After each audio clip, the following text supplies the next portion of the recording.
Parang merong isang makabagong karamdaman ng mga tao ngayon called stress, tension, depression.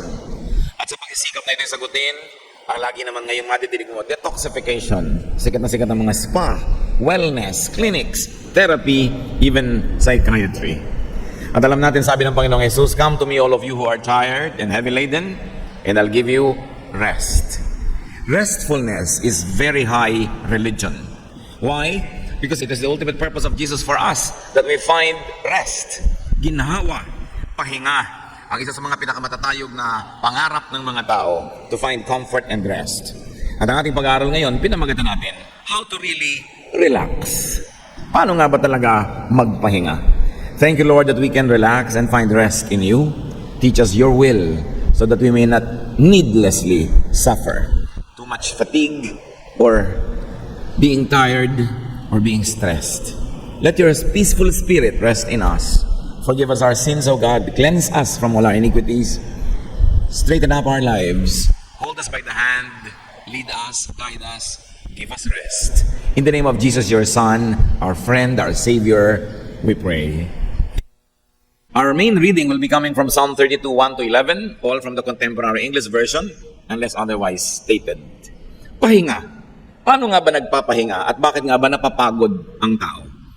Psalm 32, 3 to 4. Before I confessed my sins, my bones felt limp, and I groaned all day long. Night and day your hand weighed heavily on me, and my strength was gone as in the summer heat. Ito ang sinasabi nitong nagsasalita at nagdarasal sa Diyos. Sabi niya, bago ako nagtapat ng aking mga kasalanan, bago ako humingi ng tawad, ang mga buto ko ay mga masasakit at nangangalos, nangihina. At wala akong ginawa kundi dumaying maghapon. Araw-gabi, parang napakabigat ng kamay mong nakadagan sa akin. At ang aking lakas ay naubos na tulad ng panghihina sa gitna ng tag-araw at tag-init. At alam natin nakakapanghina talaga ang init. Kaya itong sobrang init na to, lalo sa isang disyerto tulad ng Israel, ay lalong-lalong damang-dama. Pero ang lahat ng panghihina na yon ay sinabi niya, naramdaman at totoo, bago siya nagtapat sa Diyos. Before I confessed my sins to you, this was my condition. So we can see here that sins, spiritual remissions affect stress and poison the body. Doon pa lang, nakita natin agad kung paano lulutasin ang problema. Sapagkat yung kasalanan na hindi na ikaw kumpisal, hindi na ihingi ng tawad at naipagtatapat sa Diyos, ay nakalalason, nakapagpapahina, nakapagbibigay ng sakit sa katawan. Bakit? Paano? Because doing wrong and guilt affects the brain, the mind. Pag meron tayong konsyensyang umuusig sa atin, nahahati ang ating loob, nahahati tayo sa mali at sa tama, sa dapat at hindi dapat. Kaya, ang sarili mo mismo ang nahahati. The mind is divided. Values are offended when we do wrong. Kaya nakikita nyo yung mga talagang gumagawa ng mga mali, kuminsan nakikita na sa mukha. Yung mga talagang mga mamamatay tao, kapukulan ng mga mata, ang iilap ng mga mata, hindi mga tahimik, parang mga pagod. Nakikita sa body language. Because when we sin and not confess, we offend our very spirit. Aside from the Spirit of God, we offend our own spirit. Because we were created in God's image. Dahil tayo nilikhang kawangis ng Diyos, tuwing nilalapastangan natin ng Diyos, ay nilalapastangan din natin ating sarili. Dahil tayo ay imahin ng Diyos. At pag nilapastangan natin ating sarili, gumawa tayo ng bagay na nilalabanan ng sarili nating budi. Confusion, disorientation, and stress follow. Kaya ang taong maraming pagkakamali, pagkakasala, pagsisinungaling, pandaraya, hindi pahinga, balisa, mailap, hindi mapakali. Because the mind affects and moves the body. A guilty mind is going to short-circuit the electricity of the body and make it sick. A guilty mind drains and hurts and weakens. In fact, guilt afflicts the body. Lahat ay nagmumula sa spiritual world. Ang mga sakit na nadarama ng ating katawan may pinagmumulan yan na spiritual na dahilan. Kaya yung mga magagalitin, nagkakaroon ng mga hypertension. Yung mga hindi makapagtimpi, heart attack. Yung mga laging may mga damdaming hindi maibulalas, sari-saring sakit ang dumadapo sa katawan. Yung mga laging magagalitin, nandaraya, nagigilty, nagkakaroon ng sari-saring karamdaman. Psalm 32, verse 5. So, I confessed my sins and told them all to you. I said, I'll tell the Lord each one of my sins. Then you forgave me and took away my guilt. Dahil sa hirap ng aking kalagayan na meron akong kasalanan hindi na ibubunyag at nahihingi ng tawad, ito na lang gagawin ko. Ipagtatapat ko, hihingi ako ng tawad, iisa-isahin ko para walang maiwan na pinagmumulan ng sakit ng aking katawan at ako'y pinatawad mong lahat. Tinanggal mo ang bigat ng aking pagkakasala. So confession to God earns forgiveness, takes away guilt, takes the burden off. Confession to God detoxifies the body. Dapat nating alalahanin na alam na naman ng Diyos lahat ng kasalanan natin. Ano ang nangyayari? Bakit pag ipinagtatapat mo ay lumuluwag ang iyong loob, gumagaan ang iyong damdamin? Bakit mo ipagtatapat sa Diyos na alam naman niya yun dahil alam niya lahat? Kasi pag ipinagtatapat natin sa Diyos ay inaamin natin kasalanan. At ang pag-amin na yun, yung pagtatapat na yun, ang nakikinabang ay ikaw, hindi ang Diyos. When the offender knows, acknowledges, and repents and makes right, the offender benefits. You don't confess to God so that God will know your sins. He already knows. You confess to God so that you will know and realize that you are sinful. Kasi yun pang may mali kang ginawa, tapos sinasabi mong, hindi, tama naman ako ng konti, kaya ako naman ginawa yan, kasi. Hati ka nun. At ang pagiging hati, nagbibigay yan ng sakit. Kaya ko naman pinatay siya kasi ninakaw ko, kasi magpapakain ako ng anak ko nagugutom. Hati ka kasi alam mong masamang pumatay, kasi i-justify mo yung sarili mo. Pero pag sinabi mo na, oo, hindi na ako mangangatwiran, mali talaga ang ginawa ko, Lord, sorry. Naging isa ka na. Isa ka na sa pagtanggap na mali yun, hindi ka nahati na may mali at may tamang nagkakagulo sa loob ng puso mo. Inamin mo na, naging buo ka muli, kahit pa nga ang pagsisimula ng yung pagiging buo ay pagtanggap na mali ka. Pero yung niloloko mo ang yung sarili na tama ka, na alam mo namang mali ka, magkakasakit ka. Kaya mahalaga, inaamin mo sa Diyos. Ang totoo nun, sa sarili mo inaamin. Dahil ang Diyos ay nakatahan sa iyong espiritu, nakatahan sa iyong puso, pag kinausap mo siya, nakakausap mo rin na yung sarili kahit hindi mo sadyain. Kaya pag humihingi ka ng tawad sa Diyos, humihingi ka rin ng tawad sa iyong sarili na na-offend mo rin nung gumawa ka ng mali. Kaya nagdadalawang loob ang tao. Sa ating wika, malinaw yan, nagdadalawang loob ka. Hati ang loob mo. Dapat maging buo ang loob mo. Isang loob. Kasi talagang mahirap yung hati. So you confess to God, not to inform God, but to inform yourself that you're really wrong, to the point that you admit that you're wrong, to the point that you repent and that you seek forgiveness. And when you seek forgiveness from God, you inevitably seek forgiveness from your own conscience. Lumuluwag tuloy ang iyong loob. Confessing to God is almost like confessing to oneself. Now we have already mentioned that sin is poison for the soul, for the spirit. Sin is poison for the emotion and thought and the body. And when you confess, you get detoxified. Usong-usong ngayon yung salitang yan, detox. Tanggalin ang toxin, ang lason sa iyong katawan. Magpurga ka, uminom ka ng herbs, ibabad mo ang paa mo sa ganito, kung ano pinagagagawa natin to detox. But when you confess, you take away the sin from your heart. It's the highest form of detoxification. Psalm 32:6, we worship you, Lord, and we should always pray whenever we find out that we have sinned. Then we won't be swept away by a raging flood. So it is not the sin by itself that sweeps you away, but the guilt and the illness of the spirit and the soul that follows it that destroys the person. So you always pray and you always confess. Pag may kasalanan tayo, hindi na natin iniipon para weekly ang confession sa Diyos o monthly. Tuwing may naisip kang kasalanang nagawa, confess agad para hindi magtagal sa iyong puso yung lason na inilagay ng kasalanan na yon. We should always be conscious of and sensitive to sin. Psalm 32:7-9, to continue. You are my hiding place. You protect me from trouble and you put songs in my heart because you have saved me. You said to me, I will point out the road that you should follow. I will be your teacher and watch over you. Don't be stupid like horses and mules that must be led with ropes to make them obey. Saan ka magtatago sa kasalanan? Ang Diyos ay nasa lahat ng dako. Pero pag sa Diyos ka na umamin at nakipag-ayos, sa Kanya ka nagkukubli, siya ang hiding place mo, sino pang uusig sa'yo? Kung ang Diyos mismo ay pinatawad ka na at justify ka na. Pagkakampi mo na yung Diyos, hindi dahil banal ka, kundi dahil inamin mo, tinanggap ang kasalanan at inihingi mo ng tawad, at taos pusong gusto mo nang magbago, yung dating hukom ay ngayon ay kakampi mo na. Kaya sabi niya, you are my hiding place. At huwag daw tayong hangal tulad ng mga kabayo at mga hayop na ang naghihila sa kanila yung mga lubid na nakatali sa kanilang mga ilong. Kahit ayaw nilang pumunta, hinihila sila doon. At ang kasalanan, parang lubid na nakatali sa ilong natin. Hinihila tayo kung saan-saan tayo nagpupunta. Kasi pag gumagawa tayo ng mali, nagkakaroon ng affliction, suffering, and punishment. And because of that, we are led to repentance. Be led by a good conscience to do good. Don't be led by your trying to avoid punishment. Magkaiba yon. Kaya yung mga iba sumusuko na sa Diyos dahil hirap na, wala nang magawa. So ang naghila lang sa kanila, lubid. Huwag kayong ganun. Magkusa kayong sumunod sa Diyos. Huwag niyong antayin na talian niya kayo ng mga pagdurusa at paghihirap para puwersahin kayo sumunod. Sumunod ka na ng kusa at nang huwag ka na masaktan at huwag ka na makipagtunggali at nang wala na lang stress. Now the Lord shelters, protects, guides, and teaches people. And the Lord even cheers people out. Psalm 32:10-11. All kinds of troubles will strike the wicked, but your kindness shields those who trust you, Lord.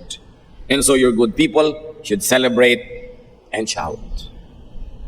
Yung wickedness ditong sinasabi is doing wrong and not confessing to God.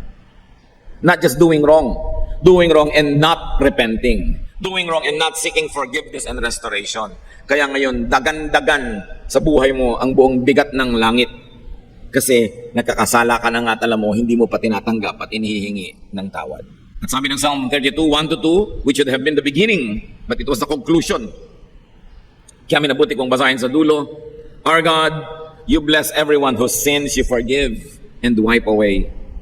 You bless them by saying, You told me your sins without trying to hide them, and now I forgive you. Pinagpapala nyo po yung hindi na nagkakaila, nagkukubli, nagpapalusot. Pinagpapala nyo ang mga taong kusang naghahayag ng kasalanan, umaamin, tumatanggap, humihingi ng kapatawaran. Yan ang challenge sa atin ngayon. Paano nga ba mapapahinga? Ang tao naman makasalanan. Diyos lang ang mabuti. Sa Mark 10:18, Jesus replied, Why do you call me good? Only God is good. At sabi ng Romans 3:23, all of us have sinned and fall short of the glory of God. So all people sin, lahat ng tao ay nagkakasala. Wala namang hindi nagkakaroon ng kasalanan. Paano ka mapapahinga nun? We sin, we miss the mark. We fall short of God's standards. And our sins poison our hearts and minds and bodies. Magtataka ka, bakit sobra ang reklamo ng generation na ito ngayon sa stress? Pati buhok nga na-stress na kung makikinig ka sa mga commercial ng shampoo. Stress ba ang buhok mo? Today's generation is more stressed, disoriented, depressed, sad, and more insane. Not because we work more. Not because we sin more. Mas mahirap ang buhay noon kaysa ngayon. Mas madali ngayon noon. Lahat manual. Ang dami na ngayon na mechanized, automatic. So we don't work more. We don't sin more. Wala namang bagong kasalanan na na-invento mula pa noong walang panahon. Pare-pareho lang lahat ng henerasyon. But why are we more stressed? Not because we work more and sin more, but because we confess less. Yun ang pinagkaiba. Bihira na ngayong tao ang umaamin ng kasalanan. Puro palusot. Bihira na ngayong corrupt government official ang umaamin. Kutakot-takot na palusot kahit huling na. Diba? Bihira na ngayong mga nagkakasala sa kanilang asawa ang umaamin. Sari-sari ang dahilan. Wala na ngayon nagtatawag ng kasalanan sa kasalanan. Iba-iba na ang pangalan. Wala nang umaamin. Kaya mas maraming stress. There is so much less recognition and admission and confession of sin. So it's like taking poison but not really thinking about it. Therefore not flushing it out. Mabuti pa nung araw ang tao pag nagkakasala, conscious, humihingi ng tawad.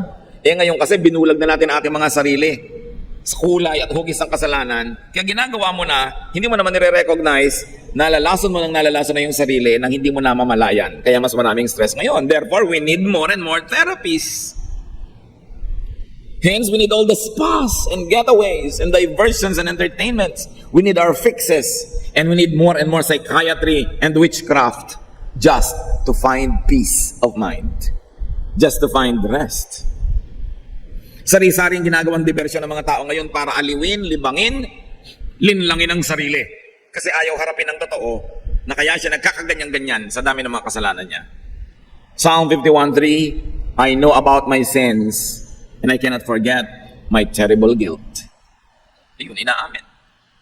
Dahil sabi sa 1 John 1:9, if we confess our sins to God, He can always be trusted to forgive us and take away our sins. Pag tayo'y nagtapat, humingi ng tawad sa Diyos, mapagkakatiwalaan siya, hindi niya tayo ichismis.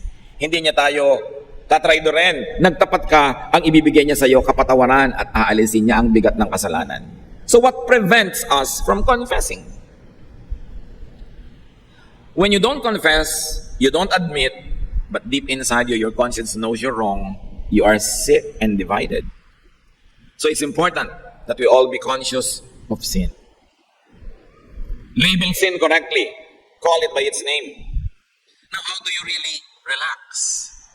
Kasi na pinag-uusapan natin, masama ba mag-relax? Kamunduhan ba na mag-relax? No. As I have said, relaxation is high religion.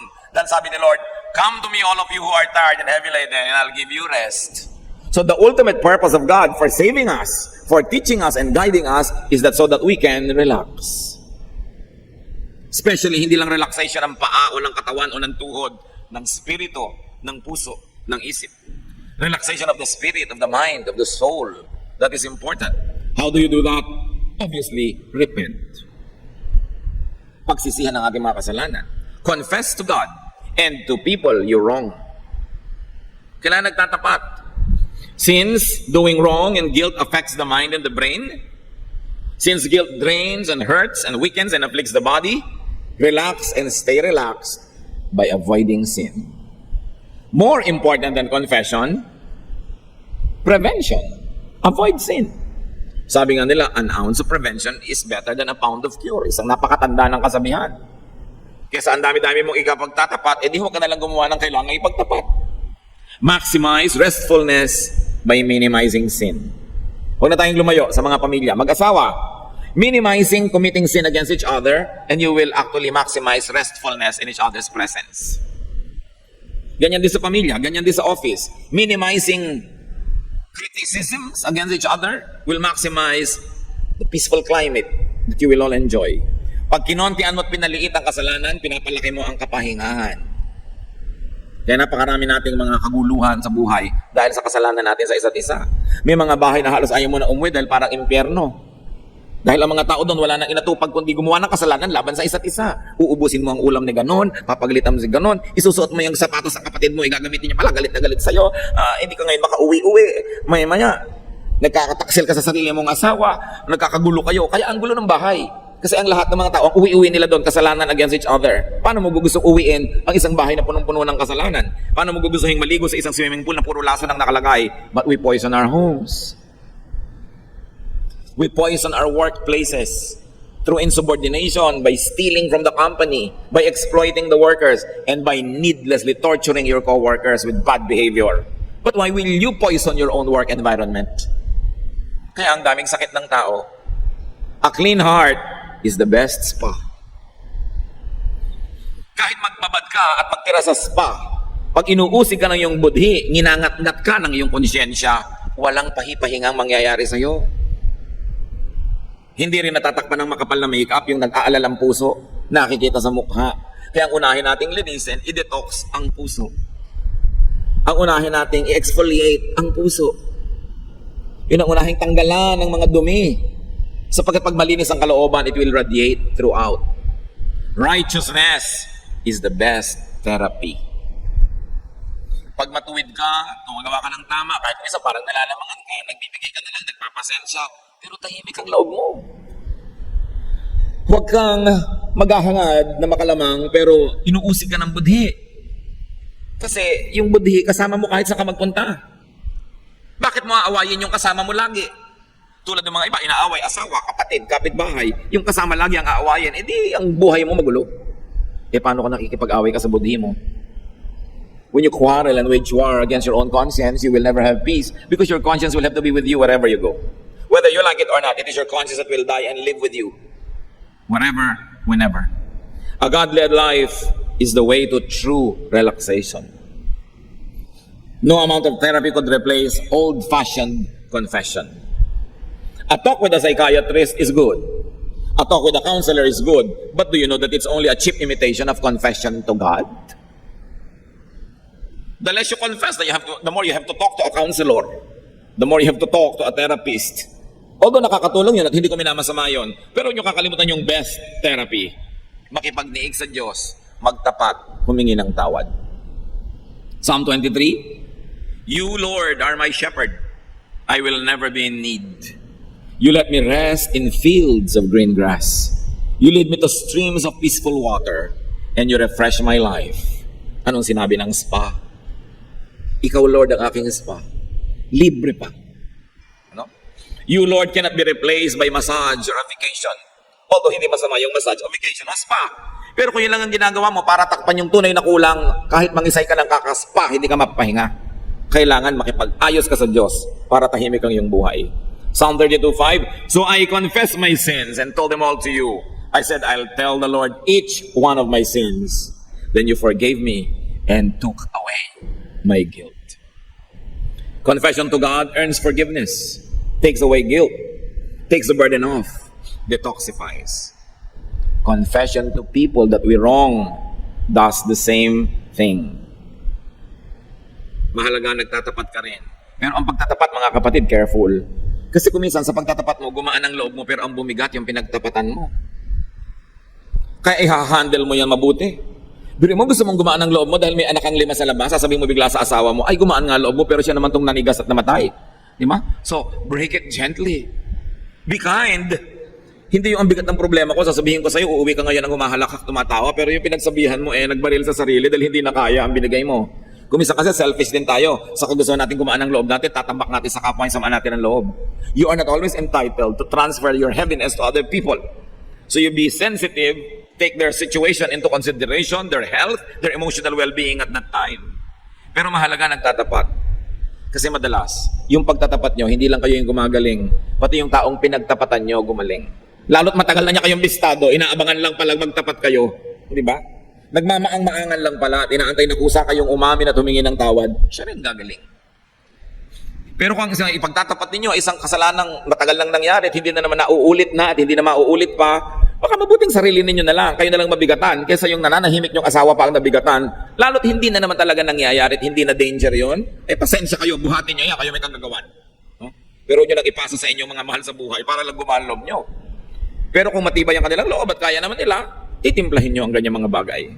Now, let's never forget to appreciate that God lives in people's hearts. Romans 8:9, you are no longer ruled by your desires, but by God's Spirit who lives in you.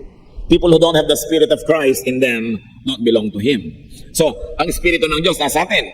1 Corinthians 6:19, you surely know that your body is a temple where the Holy Spirit lives. The Spirit is in you and is a gift from God. You are no longer your own. So, God's Spirit is one with the believer's spirit. Ang Espiritu ng Diyos nakatira sa atin, kaisa ng ating espiritu, kabuhol ng ating espiritu. Kaya pagka ginalit mo yung Diyos, ginagalit mo rin ang iyong sarili. In-offend mo ang Diyos, ino-offend mo rin ang iyong sarili. Kasi magkabuhol ang espiritu mo at ang espiritu ng Diyos. So anong ibig sabihin yan? To offend God is to offend oneself. Meron kayong alam na mali, ayaw ng Diyos, ginawa nyo, na-offend ng God, pero na-offend din ang inyong budhi. Hindi lang ang God. Ephesians 4:30, don't make God's Spirit sad. The Spirit makes you sure that someday you will be free from your sins. So the Spirit that lives in you becomes sad when you commit sin. And your spirit, who is one with the Spirit of God, also becomes sad. So outwardly, masaya ka dahil may ginawa kang mali na sa palagay mo may benefit, pero inwardly, malungkot ka rin. Yan ang sinasabi nating hati. Minsan, meron kang gustong pagsabihan ng masakit na salita dahil talagang dapat niyang marinig. Pinagbigyan mo ang kate ng iyong labi. Sinabi mo, sumaya ka. Pero ang totoo, sa loob ng puso mo, may lungkot ka rin. Dahil nakasakit ka rin ng iyong kapwa. Hati ka. At dahil hati ka, magkakasakit ka. Because you are not one. You are not balanced. The Spirit of God is in you.